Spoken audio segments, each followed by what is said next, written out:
नमस्कार, खबरों की खबर में आपका स्वागत है। सुशांत सिंह राजपूत की मौत की मिस्ट्री को सॉल्व करने में जुटी सीबीआई, एनसीबी और ईडी के हवाले से कुछ ऐसी खबरें आई हैं जिसे सुनकर आप भी चौंक जाएंगे। लेकिन सबसे बड़ी खबर अभी की रिया चक्रवर्ती को लेकर है। उसे न मिली बेल, अब उसे जाना होगा जेल। 14 दिनों के लिए अब वो जेल जाएगी। हालांकि रिया चक्रवर्ती के वकील के पास एक ऑप्शन है कि वो हाई कोर्ट में जाकर के अपनी गुहार लगा सकते हैं, लेकिन उसमें भी कम से कम अगले थर्सडे तक का वक्त लगेगा। ये क्या मसला है, क्यों बेल रिजेक्ट हुआ, रिया चक्रवर्ती के सामने क्या ऑप्शंस हैं, बाकी सारे अभियुक्त जो इस पूरे ड्रग रैकेट में फंसे हैं उनके वकीलों का क्या कहना है, उनकी क्या स्ट्रेटजी है, इसके बारे में मैं आपको बताऊंगा। दूसरी बड़ी खबर कि एनसीबी को तो अब 14 दिनों की छुट्टी मिल गई है रिया चक्रवर्ती से, क्योंकि वो 14 दिन जेल के अंदर रहेगी।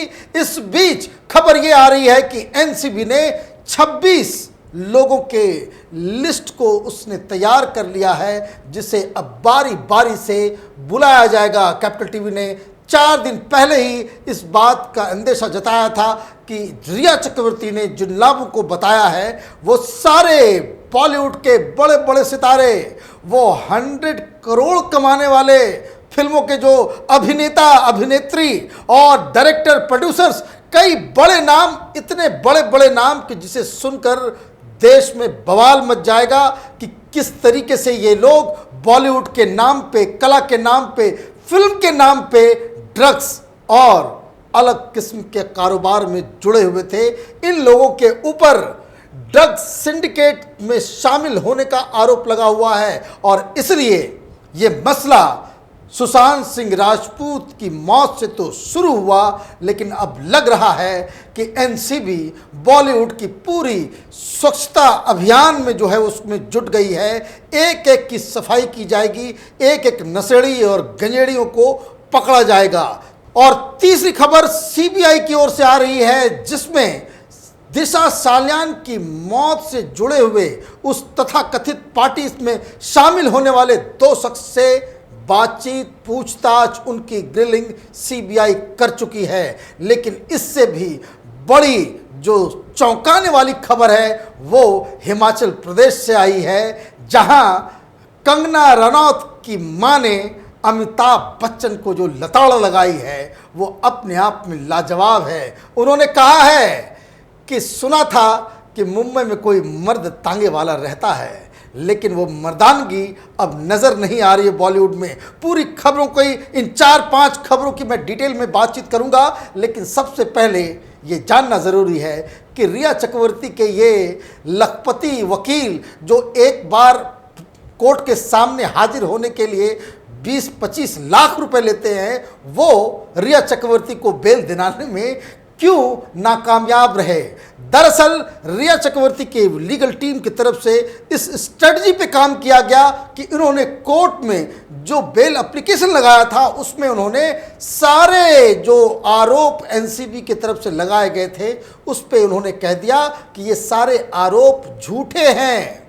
रिया चक्रवर्ती कभी ड्रग्स नहीं लेती थी, ये कहा रिया चक्रवर्ती के वकील ने। उसने जितने भी ड्रग्स मंगवाए, जो मुहैया कराया, वो सब सुशांत सिंह राजपूत के लिए, सुशांत सिंह राजपूत के लिए ही ये सारा कुछ कर रही थी रिया चक्रवर्ती। अदरवाइज रिया चक्रवर्ती तो एक भोली भाली इनोसेंट लड़की थी, उसको खामखा का एनसीबी इसे फंसा रही है। और जो बयान दिलाए गए हैं वो अंडर ड्यूरेस, उसको दबाव डाल के ये बयान दिलवाया गया है।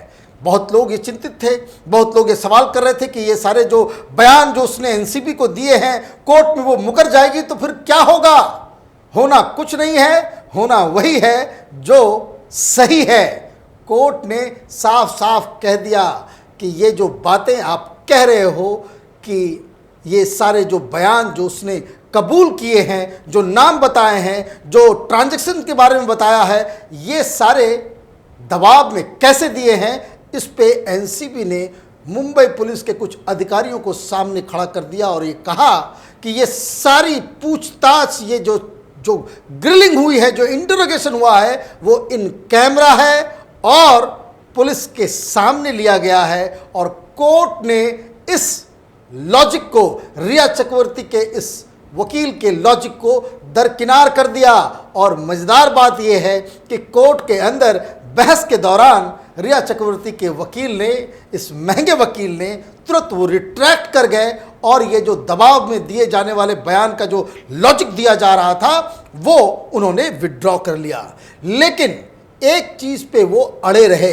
वो रिया चक्रवर्ती की तरफ से बताया गया कि हमारे पास से तो कोई ड्रग्स बरामद किया नहीं गया। रिया चक्रवर्ती और उसके भाई के घर में छापेमारी भी हुई, लेकिन फिर भी ड्रग्स कहीं नहीं मिला। और जो ड्रग्स की क्वांटिटी की बातचीत की जा रही है वो दरअसल इतने छोटे हैं कि जिसमें सिर्फ से 1 साल की सजा, 1 लाख का जुर्माना, बस यही हो सकता है, इसलिए ये बेल दिया जा सकता है। लेकिन एनसीबी की तरफ से साफ साफ कहा गया कि ये जो आरोपी हैं, ये जो जैद है, बासित है, ये सौबिक हैं, ये रिया हैं, ये सब ड्रग्स सिंडिकेट का हिस्सा हैं। ये ड्रग्स की खरीद बिक्री भी करते थे और ड्रग्स के ट्रांसपोर्टेशन का भी काम किया करते थे। इसलिए इनको 27A और 29 के अंदर आरोपी बनाया गया है, और जिसमें कम से कम 10 साल की सजा मिलती है। और 10 साल की सजा वाले आरोप में जो नॉन बेलेबल जो आरोप होते हैं, इसमें किसी को बेल नहीं मिलता है। और इसलिए आज कोर्ट में बेल नहीं मिला है। और अब दरअसल इन लोग की जो पूरी जो टीम है, जो ड्रग माफियाओं के जो वकील हैं, ये लोग जाने वाले हैं हाई कोर्ट। और आज जब उनको कोर्ट के ऑर्डर की कॉपी मिलेगी तब वो अर्जी लगाएंगे हाई कोर्ट में, और जिसकी सुनवाई कम से कम सोमवार को होने वाली है। और सोमवार को भी अगर वो लिस्ट नहीं होती है तब ये बृहस्पतिवार को, अगले थर्सडे को इस पे सुनवाई होगी और उसके बाद फिर अगला फैसला लिया जाएगा। कहने का मतलब ये है कि रिया चक्रवर्ती को अभी कोई सहूलियत मिलने वाली नहीं है, कोई रिलीफ नहीं मिलने वाला है। इससे, इस खबर से एक बात समझने की ये है कि ये सारे लोग, ये जो लेफ्ट लिबरल कबाल, ये मीडिया, ये जो हाय तौबा मचा रहे थे कि ये 3 एजेंसियां, सरकारी जो केंद्रीय एजेंसियां हैं, ये एक अबला लड़की को, एक इनोसेंट लड़की को टॉर्चर कर रही है, उस ज़बरदस्ती उसके खिलाफ जो एक मुहिम चल रहा है, उसका चरित्र हनन का काम किया जा रहा है, ये बातें बिल्कुल अब निरस्त हो गई। जो लोग ये कह रहे थे कि मीडिया ट्रायल किया जा रहा है, रिया चक्रवर्ती के साथ अन्याय हो रहा है, तो ये मीडिया की कहानी तो बची नहीं। अब तो देश का कोर्ट कह रहा है कि इसे जमानत नहीं मिलेगा, या इस पे क्या सजा मिलेगी, कितना इसका जुर्म है, ये आगे तो फैसला होगा। लेकिन फिलहाल जो आज जो बेल नहीं दिया गया है, इससे एक बात तो समझ में आ गई कि ये सारे लोग किसी न किसी तरीके से ड्रग माफिया को बचाने के लिए एक पीआर एजेंसी का काम कर रही थी, तथाकथित मीडिया।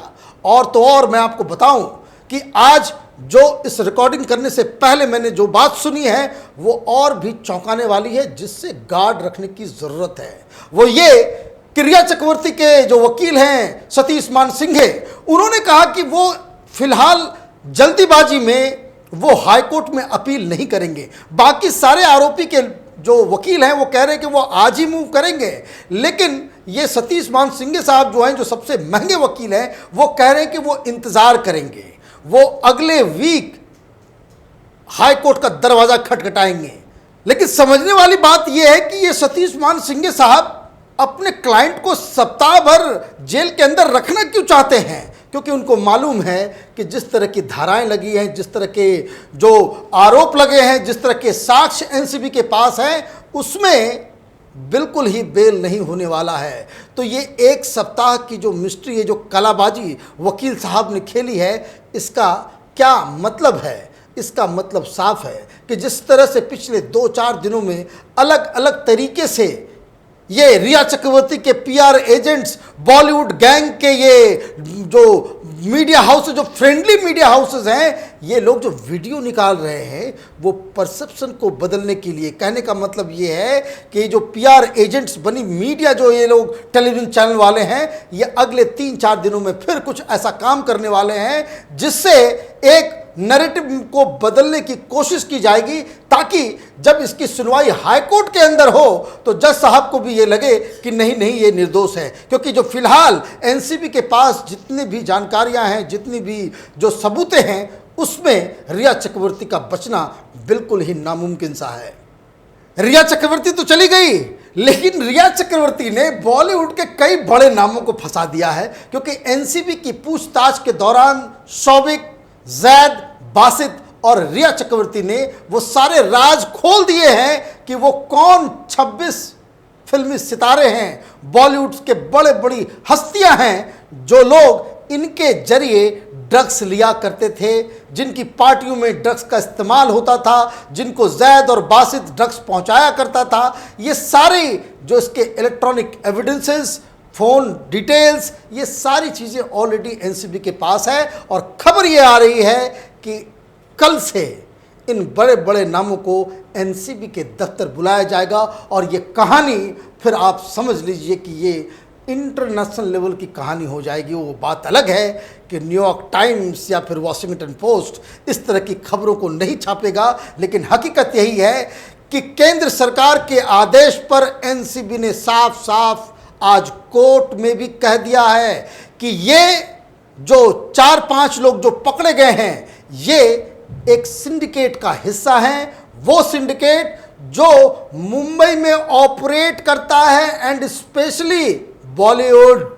ये बाकायदा कोर्ट के अंदर एनसीबी ने लिख करके दिया है कि ये जो इसके जरिए ये इतने खतरनाक आरोपी हैं कि इनके जरिए पूरा बॉलीवुड में ड्रग्स का कारोबार हो रहा है। और इन्होंने जिनके जिनके नाम बताए हैं उसके ऊपर हम कार्रवाई करने वाले हैं। मुंबई और बॉलीवुड से ये पूरा जो ड्रग्स का जो धंधा है, इस पे हम लगाम लगाने वाले हैं और इसलिए बेल इसे नहीं दिया जाए। तो अब इंतज़ार पूरे देश को यही है कि एनसीबी किन किन बड़ी मछलियों को अपने जाल में फंसाती है।